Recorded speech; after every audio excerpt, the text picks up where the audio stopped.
मेरी खुद बेटी है, वो भी इस टाइम पीएचडी कर रही है और मैं खुद उसको बोल चुकी हूँ कि अगर आपको कोई आपका अच्छा बल मिलता है, तो एक बिरादरी हो या कोई भी हो, तो आप मुझे बता सकते हैं। मैं उनकी शादी मतलब उससे करूँगी, जिससे कि हमारे जाति भेदभाव मिटेगी इस समाज में, और वो हमें बहुत ज़रूरी है मिटाना। और नहीं मिटाएंगे तो फिर वही जातियाँ चलती रहेंगी।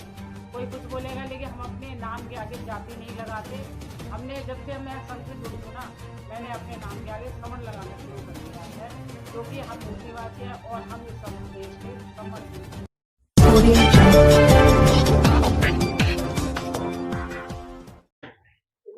कहा कि अभी जिक्र किया भगवान बुद्ध ने, तो क्या बुद्ध ने कभी कहा कि मुझे भगवान कहिए? नहीं, भगवान बुद्ध ने कभी नहीं कहा कि मुझे भगवान कहिए। वो तथागत थे। तथागत भगवान तो ये हम लोगों ने कहा है, इंसानों ने कहा है उनको भगवान बनाने के लिए, यानी कि किसी को खत्म करना हो, किसी की विचारधारा को खत्म करना हो तो उसको भगवान बना दीजिए, उसको राम बना दीजिए, ऐसा कोई भी चीज़ उसको प्रसिद्ध कर दीजिए ताकि उसकी विचारधारा खत्म हो जाए। लेकिन तथागत तो तथागत थे, वो तो पूरे विश्व गुरु थे, तो उनको भगवान कह ले चाहे कोई भी कह ले, वो कभी उनकी विचारधारा खत्म होने वाली नहीं थी, ना कभी होगी। सर, भगवान का अर्थ है भगवान। क्या क्या मुख्य बिंदु हैं आपके जिनको लेकर आप चल रहे हैं, समाज के अंदर जा रहे हैं, लोगों को समण संघ की शिक्षा दे रहे हैं? सबसे पहला जो बिंदु है इस समण संघ का कि सभी समणों का सुख, सुरक्षा और विकास, ये बहुत ही इम्पोर्टेंट है, क्योंकि पहले भी जो संघ होते थे उसमें भी सबकी सुरक्षा होती थी और उनका जो विकास था वो भी होता था। लेकिन आज इस समय पर हम लोग सब बट कैसे गए कि हम लोग जातियों में जो विभक्त हुए, हमको जो जातियों बांटा गया, उसकी वजह से हमारा संघ कमजोर हुआ, और संघ जब कमजोर हुआ तो वो जातियों बट करके 6,743 जातियों में बटा, और उस वजह से हमारा जो एक इकट्ठा जो रहने का जो प्रोग्राम था वो सब फेल होता चला गया। डॉक्टर अम्बेडकर ने भी जाति तोड़क मंडल के ऊपर अपना व्याख्यान दिया है।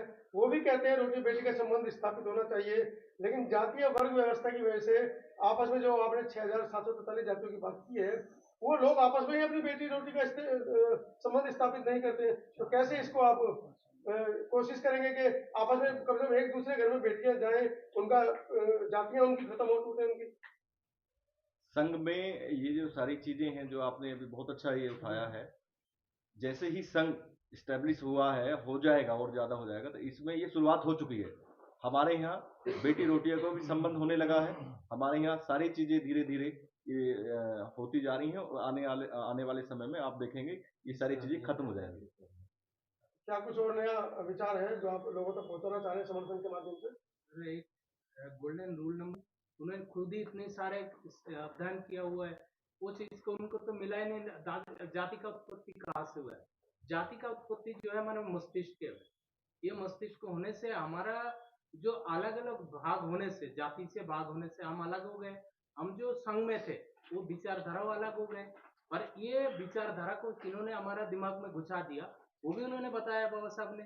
जब ये जाति अभ्यास को हम अपने दिमाग से धो देंगे, जो समन संघ का जो विचार है गोल्डन रूल में ला रहा है, ये जो सिस्टम है, ये हम अपने आप ये जाति प्रथा का विचार है, जो जाति का अभ्यास हम खुद नहीं करेंगे समन्वय के अंदर, तो अपने आप एक मिट जाएगी। सर, आप हटाने की बात कर रहे हैं, लोग बोर्ड लगा रहे हैं, द ग्रेट चमार, the great Valmiki, the great Pasi, उन लोगों तक कैसे समझा पाएंगे? वो भी आप यही तो विचारधारा है हमारा, जो महासमनों ने जो विचारधारा दिया हुआ है, ये चीज को उन्होंने ये दिमाग में रखा ही नहीं, क्या बोलना चाह रहा है। हम जैसे भी संगठन में बांट रहे हैं, तो बाबा साहब ने कहाँ पे बोला संगठन में अलग अलग बांटो? वो बोला संगठित तो हो। उसका एग्जाम्पल मैं देना चाहता हूँ। आप 19वीं सदी में बंगाल पे एक रेवोल्यूशन हुआ था, सबसे बड़ा रेवोल्यूशन था, जो है मोतुआ रेवोल्यूशन बोलते हैं, जो बंग भंग के टाइम के था, उससे पहले से ही था। उन्होंने हमारा महासमन हरिचार ठाकुर ने 36 जाति को इकट्ठा करा।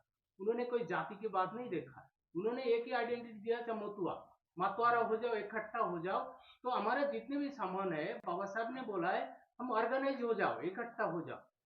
उसी तरह जो समन पहले भी जितने भी हमारा पूर्व में जितने भी महासमन थे, ये बात को विचारधारा को रखा था। जब तक हम इकट्ठा रहा तब तक हमारा ये देश का महाभारत का हम शासक रहा। जब हम अलग अलग बांटने लगा, संगठन में बांटने लगा, सब हमारा हाथ से चला गया। तो हम जब दोबारा ये स्टैब्लिश कर पाएंगे, सारे इकट्ठा हो जाएंगे। समन संघ ये बोलता है आज इकट्ठा हो जाए, हम हक अधिकार हमारा पास आएगा, काल होंगे तो काल होंगे, काल हमारा अधिकार आएगा, 1 साल बाद आएंगे तो हमारा अधिकार आएगा। ये समन संघ का सिद्धांत तो है। क्या यही हमारा क्या क्या करना चाह रहे हैं? 11 फरवरी को आप लोगों ने कॉल की है, एक विशाल कार्यक्रम की दिल्ली के अंदर, क्या आपका प्रस्ताव है? 11 फरवरी का जो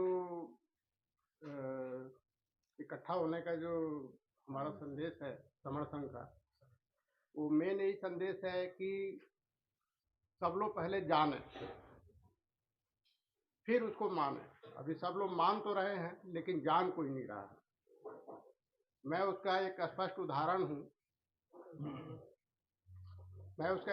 उदाहरण हूँ कि मैं जब बुद्ध शासन को जाना, बुद्ध शासन में बुद्ध की शिक्षाओं को, तो मैंने महसूस किया कि जब तक हम जानेंगे नहीं और ऐसे ही मानते रहेंगे तब तक हमारा अंधविश्वास मिटेगा नहीं। तो यही आह्वान है 11 फरवरी के कार्यक्रम में संतों द्वारा और हमारे समण संघियों द्वारा बताया जाना है कि पहले अपने संतों को, अपने जो ज्ञानियों को, उनको जाने और फिर मानना कोशिश करें। मैडम, संघ में आप प्रमुख रूप से अपनी जो वैचारिकी है, जो अपनी जो परिस्थिति वो दर्ज करा रही हैं, क्या भूमिका है संघ के अंदर महिलाओं की? किस तरह का विचार महिलाओं के बारे में कहा जाता है, बताया जाता है? जैसा कि आप जानते ही हैं कि ये देश जो है एक नारी सशक्तिकरण देश है, तो कई बार जो है ना नारियों को पीछे रखा गया है। लेकिन हमारे समर संघ में जो है ना प्रथम नागरिक हमारी प्रथम महिलाएं ही होती हैं। उनको सारी जिम्मेदारी दी गई है कि आप अपने घर से बाहर निकलिए और समाज को एकजुट करिए। जो भी अपनी जातियां हैं और उनमें जाति का भेदभाव ना करके ना, जितनी भी नारियां हैं वो आए और आकर के संघ से जुड़े और अपनी जो क्या कहते हैं, जो अब क्या अधिकार हैं, जो आने वाली पीढ़ियों के लिए अधिकार है, अपने बच्चों के लिए, अपने समाज के लिए, अपने सगे संबंधियों के लिए, हमें ये संघ में जुड़ना ही पड़ेगा। क्योंकि संघ एक परिवार है और ये जैसे संघ जुड़ा है ना, वो मुझे तो ऐसा लगता है जैसे हम बहुत सालों से, सदियों से बिछड़े हुए बहन भाई हैं, जो संघ एक परिवार की तरह हम लोगों को मिला रहा है। तो अभी 11 फरवरी को हम लोग एक परिवार की तरह बैठेंगे, बातचीत करेंगे, खाना पीना खाएंगे और उसमें एक दूसरे के जो दूर दूर से लोग आ रहे हैं, अन्य शहरों से आ रहे हैं, हम उन्हें जानेंगे और फिर अपना जो हमें देश के लिए या अपने वर्ग के लिए, पूरे समाज के लिए जो भी काम करना है वो हम आगे करेंगे। मैडम, आप महिला है और महिलाओं की एक स्थिति जब शादी लायक होती है तो उनकी मनोस्थिति बदल जाती है। जी। जैसे कि अभी सामने बताया कि हम लोग इंटरकास्ट मैरिज या अंतर जातीय विवाह को बढ़ावा दे रहे हैं, जिससे कि जो जातियां वो खत्म हो जाए। उस पर आपका क्या कहना है? जब बिटिया बराबर की होगी, या आप अगर उस समय होती तो गैर बिरादरी में शादी करते, या उस पर क्या विचार आपका? दर्शकों को मेरा भी बताइए। यही विचार है कि मेरी खुद बेटी है, वो भी इस टाइम पीएचडी कर रही है और मैं खुद उसको बोल चुकी हूँ कि अगर आपको कोई आपका अच्छा वर मिलता है, वो गैर बिरादरी हो या कोई भी हो, तो आप मुझे बता सकती हैं। मैं उनकी शादी मतलब उससे करूँगी, जिससे कि हमारे जाति भेदभाव मिटे इस समाज से, और वो हमें बहुत ज़रूरी है मिटाना। और नहीं मिटाएंगे तो फिर वही जातियाँ चलती रहेंगी, कोई कुछ बोलेगा, लेकिन हम अपने नाम के आगे जाति नहीं लगाते। हमने जब से मैं संघ से जुड़ी हूँ ना, मैंने अपने नाम के आगे समण लगाना शुरू कर दिया है, क्योंकि हम मूल निवासी हैं और हम इस देश के समण ही हैं। तो देश की करोड़ों महिलाओं को आप प्रतिनिधित्व कर रही हैं, इसमें यहाँ पर बैठी हैं मीडिया के सामने और खुलकर स्वच्छंदता से अपनी बातें रख रही हैं। तो देश की तमाम जो दूसरी महिलाएं हैं जिन तक ये विचार नहीं पहुंचा है, आज की इस प्रेस कॉन्फ्रेंस के माध्यम से क्या विचार आप देना चाह रही हैं, क्या संदेश आप देना चाह रही हैं? बस मैं यही कहूंगी कि अपने घर की जिम्मेदारियां निभाते हुए भी हम बाहर निकलें और बाहर आकर के अपने जो भी समाज को हमें एकजुट कर सकते हैं, हमें करना चाहिए और ये करना ही पड़ेगा। नहीं करेंगे तो हमारे अधिकारों का हनन होगा और जो कि हमारी आने वाली पीढ़ियों के लिए बहुत नुकसानदेह होगा। तो इसीलिए हमें ये एकजुट होना ही पड़ेगा और नारियों से मैं यही करूंगी कि वो सभी निकल करके आए, अपने घर की जिम्मेदारियों को निभाते हुए भी हम यहाँ पर आ रहे हैं और सारा काम कर रहे हैं। सर, समर संघ में ये आपने वी लिखा है, इसका क्या तात्पर्य है? ये जो हमारा लोगो है, जी ये वी द पीपल जो संविधान का प्रियम्बल है, उसकी पहली लाइन है, वहाँ से लिया गया है। और इसमें 3 रंग भी है, इनके भी हम कैसे आगे बढ़ेंगे बड़ी सतर्कता से इस काम तीनों का अलग अलग एक्शन लिया। समझाइए सरल शब्दों में हमारे दर्शकों को। जैसे इसमें ब्लैक जो है ये अंधेरे को दिखा रहा है कि अंधेरे से हम प्रकाश की तरफ सावधानी, पीला है वो सावधानी से हम कैसे प्रकाश में आए। लाल खतरे का भी लगा दिया है। करना चाहता है। क्या विचार है जिनको लेकर आप चल रहे हैं? हमारे देश के जो नागरिक हैं जिनको आप जोड़ना चाहते हैं वो क्यों जुड़े आपके साथ? जो हमारी आज देश की हालत कैसी है वो हमें सबको पता है।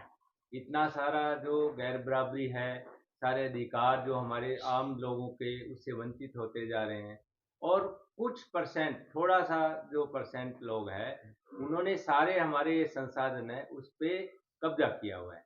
तो जो इक्वलिटी के को स्थापित करना है, सभी जितने हमारे जो बहुजन है, जो समतावादी लोग हैं, उनको उनके अधिकारों के लिए उन्हें पहले खुद को बदलना पड़ेगा, क्योंकि वो खुद ही विषमतावादी बने हुए हैं पूरे इंडिया में। इसी के वही कारण है कि हम टुकड़ों टुकड़ों में बंटे हैं, क्योंकि हम बिहेव क्या कर रहे हैं, समान तो है, समतावादी हैं, लेकिन हम बिहेव क्या कर रहे हैं, वो हम विषमतावाद का बिहेव कर रहे हैं। तो समन संघ पूरी तरह से बात कह रहा है कि हम समतावाद को फॉलो करते जाएंगे, संख्या बढ़ती जाएगी, तो हमारे अधिकार सारे हम बाद में प्राप्त करते जाएंगे और इकट्ठे होते जाएंगे। इकट्ठा तभी नहीं हो रहे क्योंकि हम जो भेदभाव वाला जो विचार है उसको अपनाए हुए समझे बिना।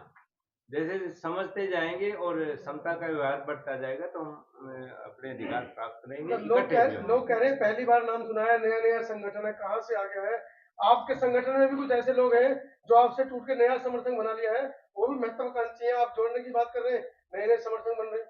आने वाले 10 साल बाद हो सकता है 10 समर्थन बन जाए, भारतीय बौद्ध महासभा की तरह, समता सैनिक दल की तरह। सर समन संघ है वो एक ही है, क्योंकि इसमें कोई विपक्ष होता ही नहीं है।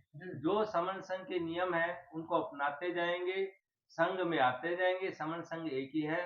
जिसको जो पद प्रतिष्ठा, मंच माला, बहुत सारी ऐसी चीजें हैं जो यहाँ आने के बाद उन्हें नहीं मिलती है, जो विषमतावादियों का जो विचार है जिसमें ये चीजें हैं, स्वार्थ है, अहंकार, वो यहाँ पे है ही नहीं। यहाँ ना कोई पद है, तो यहाँ कोई जो है अपोजिशन की बात है वो है ही नहीं।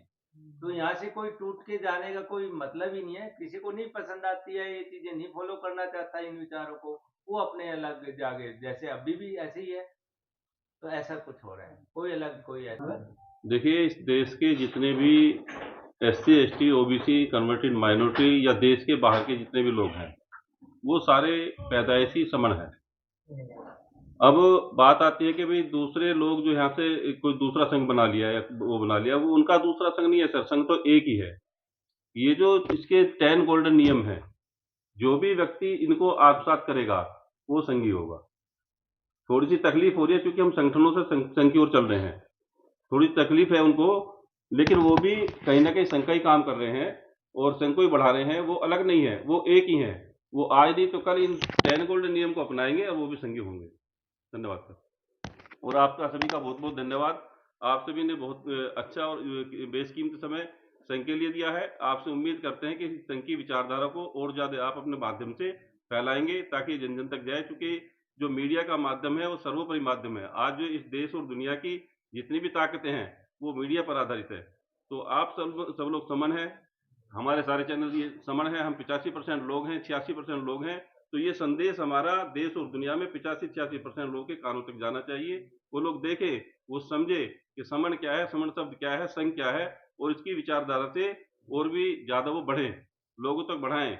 और मैं आपसे उम्मीद करता हूं कि जो 11 फरवरी का कार्यक्रम है उसमें भी आप सभी लोग अपने साथियों सहित आएँ, वहाँ लोग से बाइट लें और इसका जो है प्रचार प्रसार अधिक से करें। धन्यवाद सर। जय भीम, जय भीम, नवोदय संघ।